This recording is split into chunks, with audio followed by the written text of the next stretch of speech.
BSY dairy ಪ್ರಕರಣಕ್ಕೆ major twist ದೊರೆತಂತಾಗಿದೆ. ಈ ಸುದ್ದಿಯ ಮೂಲಕ ಕಾಂಗ್ರೆಸ್ ಒಂದು ನಿಯತಕಾಲಿಕೆಯ ಪ್ರಕಾರ ರಿಲೀಸ್ ಮಾಡಿದ್ದಂತಹ ಬಿಎಸ್ವೈ ಡೈರಿ ಈಗ ನಕಲಿ ಅಂತ ಸಾಬೀತಾಗ್ತಾ ಇದೆಯಾ ಅನ್ನೋದಕ್ಕೆ ಪೂರಕ ಅನ್ನುವಂತೆ ನ್ಯೂಸ್ ಈಗ ಲಭ್ಯವಾಗ್ತಾ ಇದೆ. ಐಟಿ ಇಲಾಖೆ ಅಧಿಕಾರಿಗಳಿಂದ ಸ್ಪಷ್ಟನೆ ಸಿಕ್ಕಿದೆ. ಐಟಿ ಇಲಾಖೆಯ ಪ್ರಾಥಮಿಕ ತನಿಖೆಯಿಂದ ಡೈರಿ ಫೇಕ್ ಅನ್ನೋದು ದೃಢವಾಗಿದೆ. ಬಿಎಸ್ವೈ ವಿರುದ್ಧ ಕಾಂಗ್ರೆಸ್ ಬಿಡುಗಡೆ ಮಾಡಿದ್ದ ದಾಖಲೆಗಳೆಲ್ಲವೂ ಕೂಡ ನಕಲಿ ಅಂತ ಹೇಳಲಾಗಿದೆ. ವಿಧಿವಿಜ್ಞಾನ ತಜ್ಞರಿಂದ ಐಟಿಗೆ ವರದಿ ಕೂಡ ಸಲ್ಲಿಕೆಯಾಗಿದೆ. ಎಫ್ಎಸ್ಎಲ್ ವರದಿಗಾಗಿ ಡೈರಿಯನ್ನ ಕಳಿಸಿದ್ದಂತಹ ಐಟಿ ಅಧಿಕಾರಿಗಳು ಎಫ್ಎಸ್ಎಲ್ ಪರೀಕ್ಷೆಯಲ್ಲಿ ಡೈರಿಯಲ್ಲಿರೋದು ನಕಲಿ ಅಂತ ಸಾಬೀತಾಗಿದೆ. ಬಿಜೆಪಿ ಹೈಕಮಾಂಡ್ಗೆ 1,800 ಕೋಟಿ ರೂಪಾಯಿ ಕಪ್ಪ ಕೊಟ್ಟಿದ್ರು ಅಂತ ಡೈರಿಯಲ್ಲಿ ಉಲ್ಲೇಖ ಆಗಿತ್ತು. ಇದೀಗ ಡೈರಿಯ ಫೇಕ್ ಅನ್ನೋದು ದೃಢಪಟ್ಟಿದೆ. ಎಲೆಕ್ಷನ್ ಹೊತ್ನಲ್ಲಿ ಫೇಕ್ ಡೈರಿ ರಿಲೀಸ್ ಮಾಡಿದ್ದ ಕಾಂಗ್ರೆಸ್ಗೆ ತೀವ್ರ ಮುಜುಗರ ಉಂಟಾಗಿದೆ ಅಂತ ಮಾತುಗಳು ಕೂಡ ವ್ಯಕ್ತವಾಗ್ತಾ ಇದ್ದಾವೆ. ಎಸ್ ವೀಕ್ಷಕರೇ, ತಾವು ಕೂಡ ಗಮನಿಸ್ತಾ ಇದ್ದೀರಿ, ಬಿಎಸ್ವೈ ವಿರುದ್ಧ ಏನೆಲ್ಲ ಆರೋಪಗಳು ವ್ಯಕ್ತವಾಗಿದ್ವು, ಅವರ ಖಾಸಗಿ ವಿಚಾರಗಳು ಕೂಡ ಈಗಾಗಲೇ ಉಲ್ಲೇಖ ಮಾಡಲಾಗಿತ್ತು ಡೈರಿಯಲ್ಲಿ ಅನ್ನುವ ಮಾತುಗಳು ವ್ಯಕ್ತವಾಗಿದ್ವು.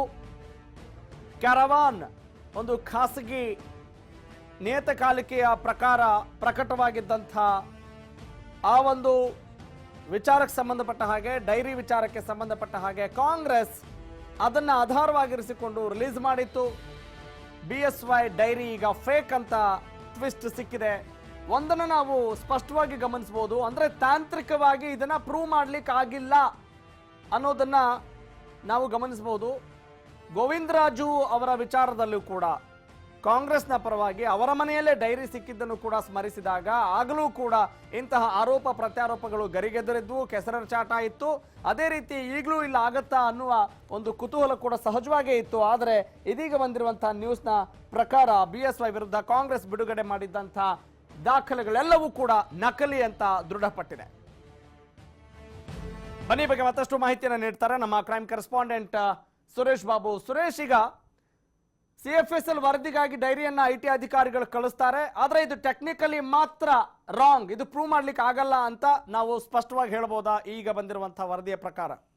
ಸುರೇಶ್, ಖಂಡಿತ ರಾಘವ್. ಈಗ ಐಟಿ ವಲಯದ ಅಂದ್ರೆ ಕರ್ನಾಟಕ ಮತ್ತು ಗೋವಾ ವಲಯದ ಡಿಜಿ ಆಗಿರ್ತಕ್ಕಂಥ ಬಾಲಕೃಷ್ಣನ್ ಅವರು ಇವತ್ತು ಮಾಧ್ಯಮ ಗೋಷ್ಠಿಯನ್ನು ನಡೆಸಿ ಸ್ಪಷ್ಟಪಡಿಸಿದ್ದೇನೆಂದ್ರೆ, ಇನ್ಕಮ್ ಟ್ಯಾಕ್ಸ್ ಸಂಬಂಧಪಟ್ಟಂಗೆ ಹಣಕಾಸಿನ ವರ್ಷದಲ್ಲಿ ಏನೆಲ್ಲ ತೆರಿಗೆ ವಂಚನೆ ಮಾಡಿದ್ರು ಅದನ್ನೆಲ್ಲ ವಸೂಲಿ ಮಾಡ್ಕೊಂಡಿದ್ರು. ಜೊತೆಗೆ ಈಗ ಏನು ಇಡೀ ದೇಶದಲ್ಲೇ ತುಂಬಾ ಸಂಚಲನ ಉಂಟು ಮಾಡಿರ್ತಕ್ಕಂಥ ಏನು ಯಡಿಯೂರಪ್ಪ ಹೈಕಮಾಂಡ್ಗೆ 1,800ಕ್ಕೂ ಹೆಚ್ಚು ಕೋಟಿಯನ್ನ ಹಣನ ರವಾನೆ ಮಾಡಿದ್ರು.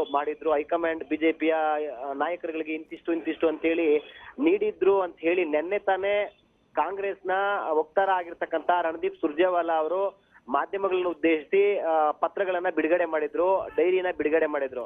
ಅದು ಕಂಪ್ಲೀಟ್ಲಿ ನಕಲಿ ಅಂತ ಹೇಳಿ ಈಗ ಐಟಿ ಸ್ಪಷ್ಟಪಡಿಸಿರ್ತಕ್ಕಂಥದ್ದು. ಕೈಲಾಗದವನು ಮೈಪರ್ಚ್ಕೊಂಡ ಅನ್ನೋ ರೀತಿಲಿ ನೆನ್ನೆ ತಾನೇ ಕಾಂಗ್ರೆಸ್ ತುಂಬಾ ಜೋರ್ ಧ್ವನಿಯಲ್ಲಿ, ಅಬ್ಬರದ ಧ್ವನಿಯಲ್ಲಿ ಬಿಜೆಪಿಯನ್ನ ಕಟ್ಟಾಕ್ಲಿಕ್ಕೆ ಈಗಾಗಲೇ 2019 ಲೋಕಸಭಾ ಚುನಾವಣೆ ಎದುರಿಸ್ತಾ ಇರ್ತಕ್ಕಂಥ ಸಂದರ್ಭದಲ್ಲಿ ಈಗಾಗಲೇ ಚುನಾವಣೆ ಘೋಷಣೆ ಆಗಿದೆ. ಎಲ್ಲಾ ಪಕ್ಷಗಳು ಚುನಾವಣಾ ಪ್ರಚಾರ ಕಾರ್ಯದಲ್ಲಿ ಮಗ್ನರಾಗಿದ್ದಾವೆ. ಇಂಥ ಸಂದರ್ಭದಲ್ಲಿ ಕಾಂಗ್ರೆಸ್ ಇರಿಸಿರ್ತಕ್ಕಂಥ ಬಾಂಬ್ ದೊಡ್ಡ ಮಟ್ಟದಲ್ಲಿ ಸದ್ದು ಮಾಡುತ್ತೆ ಅಂತ ಎಲ್ಲರೂ ನಿರೀಕ್ಷೆ ಮಾಡಿದ್ರು. ಆದ್ರೆ ಐಟಿ ಅಧಿಕಾರಿಗಳ ಬಾಂಬ್ ತುಸ್ ಆಗಿದೆ. ಪಟಾಕಿ ಜೋರಾಗಿ ಹೊಡೆದಿಲ್ಲ, ಸದ್ದಾಗಿಲ್ಲ ಅಂತಕ್ಕಂಥದ್ದು ಈಗ ಸ್ಪಷ್ಟ ಆಗಿರ್ತಕ್ಕಂಥದ್ದು. ಥ್ಯಾಂಕ್ ಯು ಸುರೇಶ್ ಬಾಬು, ಧನ್ಯವಾದ ತಮ್ಮ ಎಲ್ಲ ಮಾಹಿತಿಗಾಗಿ.